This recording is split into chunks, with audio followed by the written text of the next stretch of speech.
ஒரு சின்ன குடும்பம். அந்த வீட்ல மாமியார் ஆட்சி. அவங்க வச்சது தான் சட்டம். புள்ளையாண்டான் எப்படின்னா, அம்மா சொல்றதையும் கேட்டுக்குவான், மனைவி சொல்றதையும் கேட்டுக்குவான். நமக்கு என்னத்துக்கு வம்புங்கிற டைப்.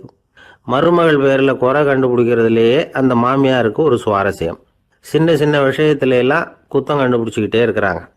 திடீர்னு ஒரு நாள் பக்கவாதம் வந்து அந்த அம்மாவுக்கு ஒரு பக்கம் கை கால் இழுத்துக்கிட்டுது. வாய் சுத்தமா பேச முடியாம போயிட்டுது. இப்படிப்பட்ட நிலைமையில கூட அந்த பொண்ணு தண்ணியோ பாலோ இவங்க எதிரில் கொண்டாந்து வச்சா அதை வேணும்னே தட்டி விட்டுட்டு வம்பு வளர்க்கறது.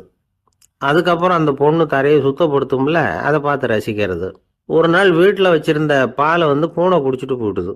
வயசான காலத்தில் இந்த அம்மா பால் இல்லாமல் கஷ்டப்படுவாங்களே அப்படின்னு நினச்சி பக்கத்து வீட்டில் போய் கொஞ்சம் பால் வாங்கிட்டு காய்ச்சி மாமியார் முன்னாடி கொண்டாந்து வச்சுது அந்த பொண்ணு.